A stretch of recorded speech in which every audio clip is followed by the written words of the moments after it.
Arthur, vou fazer uma pergunta e voltar um pouco ao passado que todo mundo já conhece. Você certamente já está muito habituado a isso. Você gravou um vídeo recente defendendo a PEC da misoginia. E só para contextualizar... Contrária à PEC da misoginia. Nossa, Arthur, calma aí, Flávio. Contrária à PEC da... Exatamente, que é contrária à PEC da misoginia. Sim. Então, só para também explicar. A PEC da misoginia é que criminaliza a misoginia, ódio, só para explicar para quem não entende. Sim. Ódio, aversão às mulheres, equiparando-se ao crime de racismo. Qual a relação desse Arthur que hoje está tão aflorado nesse posicionamento com o Arthur que perdeu o mandato pelo episódio das mulheres da Ucrânia? Na verdade é o seguinte, não há contradição, né? Porque eu não estou apoiando a PEC da misoginia. Na verdade, é o contrário. Eu sou contrário a essa PEC justamente pela elasticidade do conceito. Né? Quando a gente chega para uma pessoa e fala assim, olha, a gente tem uma prateleira de crimes. O Brasil leva o crime de racismo muito a sério. A gente colocou no topo da pirâmide. Por quê? Porque Você discorda disso? Não, eu concordo com isso, porque a gente tem um histórico diferente de outros países, onde a escravidão e tudo aquilo que a gente já conhece da história do nosso país fez com que a gente tivesse uma condição social diferente de outros países. Então, o racismo para o brasileiro é uma coisa muitíssimo importante. O que acontece logo em seguida? O STF legisla e coloca na mesma prateleira a homofobia. Ele criminaliza a homofobia tal qual o racismo, né? Um crime inafiançável, imprescritível, com pena de 2 a 5 anos. E agora... E você concorda também? Eu discordo disso. Da homofobia? Eu discordo disso. Eu não digo que homofobia não deve ser crime. Mas não tem o mesmo peso. Não tem o mesmo peso, é óbvio que não. Só que aí a gente chega numa parte mais grave ainda, que é a da misoginia, que é pior ainda. Por quê? O que é misoginia tecnicamente? Inclusive a PEC ela tem uma página, né? Se você tirar a justificativa, a PEC basicamente ela não cria uma nova legislação, etc. Ela equipara uma legislação criminal já existente a um crime de racismo que é algo mais grave. É como se você colocasse esse crime no panteão dos crimes mais graves. O problema é, o que é ódio ou aversão às mulheres? E aí eu vou te dizer qual é o problema. A reportagem da Globo começa a reportagem com uma repórter dizendo: você está brava hoje? Você está de TPM? Ou seja, então a reportagem da Globo considerou esta fala uma fala equiparável a você chamar um negro de macaco e não dar um emprego para ele porque ele é negro, por exemplo. Isso foi uma interpretação da Globo. Mas você não está falando da Globo, você está falando da PEC. Não, mas é que a PEC ela permite essa elasticidade. Se você pega, por exemplo, um outro caso, eu acho que algum deputado leu no plenário isso, eu não lembro onde, mas se você chamar uma mulher de esquecida... Isso está na PEC. Isso está na PEC, né? Isso está na justificativa, né? Foi você que me falou. Você pega 2 a 5 anos. Ao passo que se você agredir uma mulher porque ela esqueceu alguma coisa, você pega de 1 a 3 anos. Então existe uma contradição lógica. Vamos supor que você esqueceu alguma coisa e eu te bata 1 ano a 3 meses de prisão. Eu te chamo de esquecida 2 a 5 anos?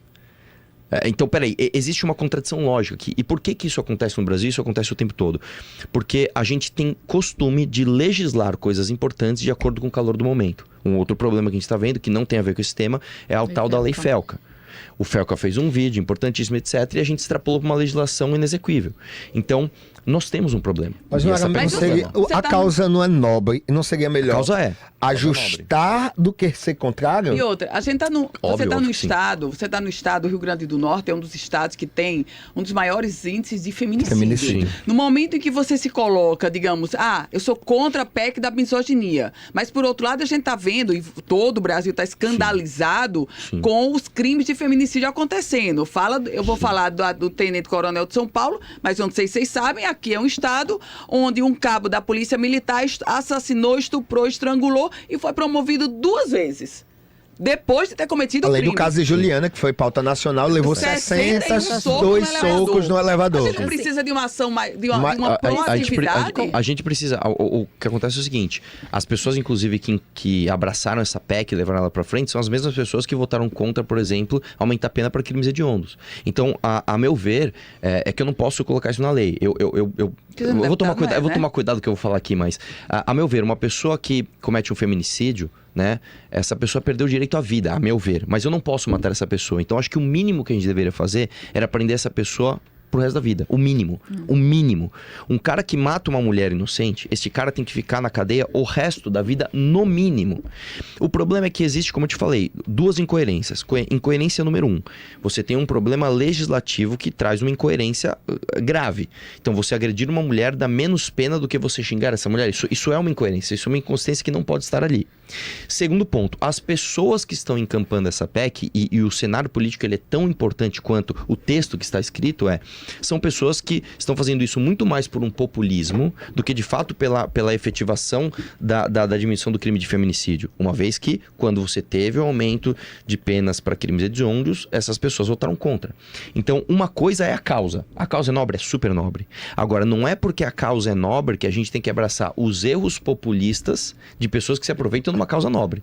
Entendeu? São coisas diferentes. Mas, Arthur, vamos lá. Você teve uma fala, eu vou dizer que ela foi sexista e machista, porque eu não vou passar pano e dizer que você foi infeliz. Não, você foi sexista e machista naquela fala sobre as ucranianas. E não seria agora, ao defender, ao ser contra a lei da misoginia, você não estaria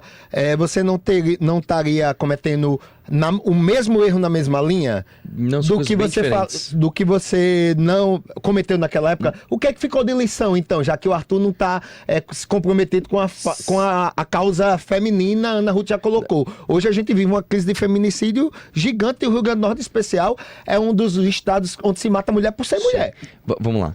Uma coisa é você ser contra uma lei, outra coisa é você ser contra a causa. É óbvio que eu não sou a favor de feminicídio. Eu acabei de dizer aqui que uma pessoa que comete o feminicídio, pra mim, ela perdeu o direito à vida. Mas como a gente tem que legislar dentro de um Estado democrático de direito, o mínimo que essa pessoa tem que ser é presa pro resto da vida. Isso é uma coisa. A outra coisa é eu ser contra ou a favor uma lei específica, né? Eu acho que esta lei específica ela está errada, porque ela tem uma elasticidade de interpretação.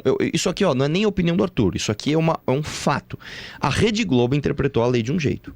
A pessoa que fez a justificativa interpretou de outro. A cabeça de milhares de juízes de primeira instância no Brasil vai interpretar de outras maneiras, porque a lei tem um defeito técnico. O que é ódio ou aversão às mulheres? É um conceito elástico. É a mesma coisa que eu cheguei e falei assim, cara, vocês gostam de discurso de ódio? Não, mas o que é discurso de ódio? Então, a gente tem sempre que lembrar que é o seguinte, principalmente quando se trata de lei penal, você não pode dar interpretação para elasticidade de termos. É uma coisa que o brasileiro é especialista. Fazer termos complexos e elásticos, onde as pessoas, cada um toma a sua interpretação. Até hoje a gente não sabe interpretar se é para a pessoa ser ou não ser presa após julgamento de segunda instância por causa de uma frase mal feita na Constituição. Então, a lei tem um problema técnico, né? Independente de quem eu sou, a lei tem esse problema. Então, a minha opinião, ela é de acordo com isso. Tá? Agora, em relação às minhas falas da Ucrânia, novamente, gente, eu não tenho nenhuma reflexão moral para fazer sobre aquilo. Fiz uma piada de mau gosto, mandei mal, perdi meu mandato por causa disso, minha vida virou de cabeça para baixo. Agora, sim, eu não sei se esse é o tema, se vocês querem entrar mais nisso ou não. Eu acho que você falar barbaridades, extrapolar, inclusive quando você usa de humor, para os seus amigos, isso é uma coisa natural entre homens. É diferente de você falar uma grosseria. Não, é diferente de você falar isso para uma mulher. Óbvio que é. Deixa eu falar uma coisa, cara. Independente para ser homem, mulher, homossexual, é machista e sexista. Óbvio que é. Então quer dizer que eu estou permitida a fazer piada machistas porque eu estou entre homens? Homofóbica entre homens? Deixa eu te falar uma coisa. O alvo de quem você está falando faz toda a diferença. Então eu vou dar um exemplo para você. Para legislação não, Arthur. Lógico que faz. Não, lógico que não. Lógico que faz. Eu vou dar, então quer dizer que eu posso fazer uma piada homofóbica com você? Só nós dois, porque nós somos homens. Sim. Não, Arthur, é homofobia de mesma forma. Deixa eu te explicar uma coisa. A homofobia, esse é outro problema técnico da lei. Se eu chegar pra você e falar assim, pô, cara, aquele cara é meio afeminado, isso pode ser interpretado como um comentário normal entre duas pessoas, ou pode ser interpretado como um comentário absolutamente homofóbico, dependendo para quem que você falou. Novamente, isso não é minha opinião.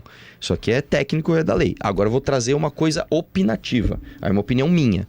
Eu acho que o alvo de quem você fala alguma coisa, ele é fundamental para você discernir se essa pessoa está sendo babaca ou não. Então, se eu chego... E eu vou... Cara, eu não vou medir palavras aqui. Quando eu tô com meus amigos, eu falo barbaridades. Eu faço piadas homofóbicas. Você continua falando a mesma coisa que você falou lá da Ucrânia? Falo um monte de besteira. Você continua falando a mesma coisa da fala da Ucrânia? Continuo falando. Agora, eu jamais falaria isso pra uma mulher.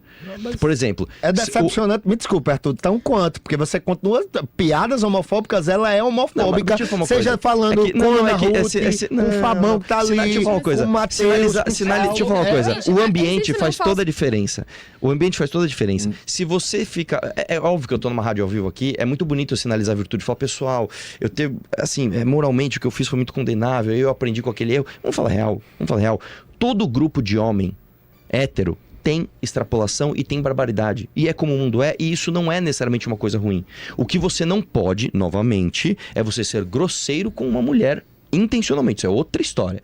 Então, se eu falo uma besteira para uma mulher intencionalmente, isso muda completamente o caráter do que está sendo dito. Então, eu não vou vir aqui sinalizar a virtude. Mas eu acho que você aqui na bancada falando que você não se arrepende, que você continua falando da mesma forma...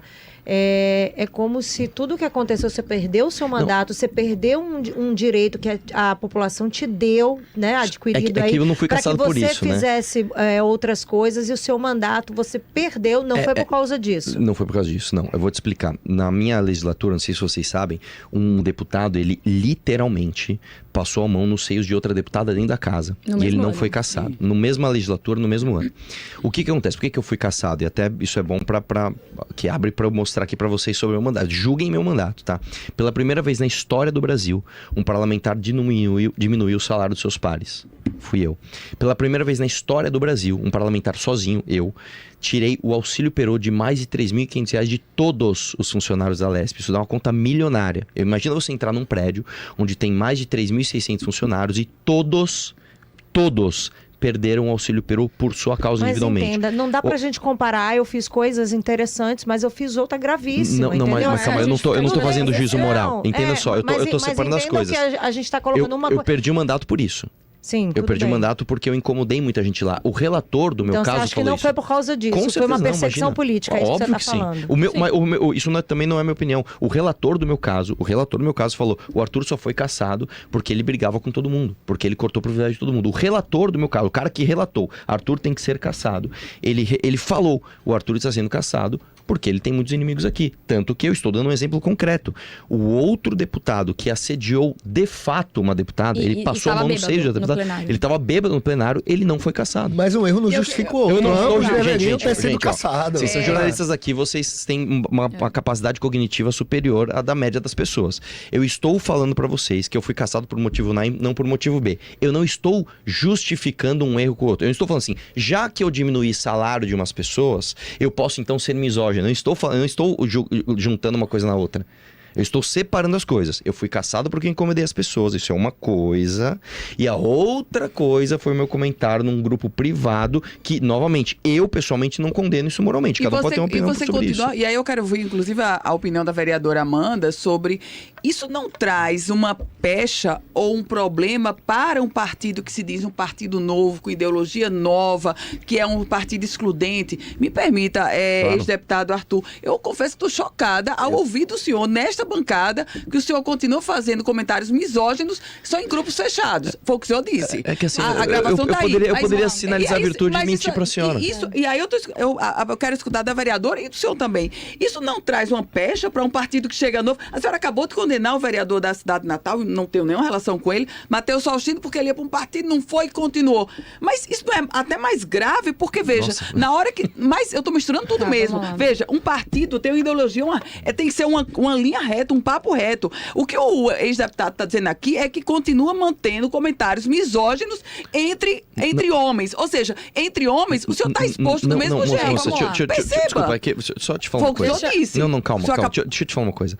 É óbvio que eu, entre meus amigos, eu continuo falando barbaridades e continuo respondendo e fazendo piadas como eu sempre faço. E não está exposto? Agora sim, se a gente for levar novamente piadas e extrapolação ao ridículo como misoginia, assim, mulheres têm que ter menos direito, isso é outra coisa, você está misturando as bolas. Mas desculpa, mano, eu te interrompi já muito já. Não, o que a senhora acha disso? Desses comentários misóginos entre homens? A senhora fez o comparativo de um partido que está surgindo agora. Eu acho que partido as pessoas, novo que o líder está dizendo que é misógino. As pessoas não estão acostumadas a ouvir verdades. Porque se eu pegar o celular de todo mundo que está ouvindo, enfim, a gente sabe que existem piadas que às vezes podem ser mal interpretadas entre amigos. Inclusive, não estou falando só de homem, não, inclusive de mulher. Às vezes você não fala, o cara não sei o quê. Mulher também fala. Você, no seu ambiente particular, você acaba falando coisas que você não falaria na rádio, que você não falaria num púlpito. Ele errou de ter mandado áudio, errou. Sim. Mas, primeiro, não foi pra cassação. E segundo, não tem nada a ver com o partido. Porque, volto a falar, as pessoas não estão acostumadas com verdade. Seria muito mais fácil ele vir falar assim, não, gente, realmente eu me arrependo e eu nunca mais falei nada. As pessoas falam as coisas. O ser humano, ele não é perfeito o tempo todo. E uma coisa é você falar uma piada, uma besteira, uma infantilidade, na verdade. Daí foi quase coisa assim de 15 anos. O Arthur foi infantil. Foi de molequinho que depois cresce, o pai fala assim, não pode falar isso, molequinho. Aí o molequinho cresce e não fala mais. Aí o molequinho continua Mas ele continua absurdo pra mim é ele normalizar isso. Deixa eu terminar. Gente, deixa eu te explicar uma coisa. Deixa eu terminar. Não é um crime. Você tem... 38. Então, deixa eu ver se eu entendi. Se você está no grupo do seu futebol, por exemplo, e alguém manda um áudio falando barbaridades, você vai dar uma sinalizar, você vai mandar um áudio de como aquilo é moralmente condenável? É isso que você tá me dizendo? Porque assim, você pode falar isso ao vivo, cara. Se for misoginia, eu vou. E quem me convive comigo sabe que eu faço isso. Posso falar uma coisa? Eu não passo pano pra isso não, Arthur. Seja aqui na rádio, seja no meu outro vínculo, seja onde for. Posso falar uma coisa? Assim, vamos ser sinceros, gente. Todo mundo sabe que todo mundo faz piada, que em alguma instância pode ser em algum lugar condenável. O lance é o ambiente onde se diz as coisas faz toda a diferença. Se eu estou num grupo privado com os meus amigos, que é um grupo para falar besteira, tudo bem eu falar besteira. Tudo bem eu fazer uma piada de humor questionável, não tem problema. A outra coisa é você em ambiente público ou, de fato, tornar uma pessoa alvo de uma piada, fazendo com que ela fique desconfortável ali. Isso é outra coisa. Então, a Amanda falou muito bem, assim, as pessoas não estão acostumadas a ouvir verdade. Eu poderia vir aqui e mentir pra todo mundo. Sabe o que eu poderia ter feito? Falar, não, gente, não é minha voz. Sei lá, inteligência artificial ou algo. Não, gente, eu prefiro assumir o que eu sou isso daqui, né? Eu sou essa pessoa autêntica e eu cometo minhas especulações, cometo minhas infantilidades. Você teria o seu mandato, porque ia pra perícia e você terminaria o seu mandato, aquele calor da imprensa. Eu só tenho um ditado popular, assim, que eu aprendi, que costume de casa vai à praça. Então, eu acho que quando você mantém esse tipo de diálogo, assim, com seus amigos, você pode levar isso adiante. Então, eu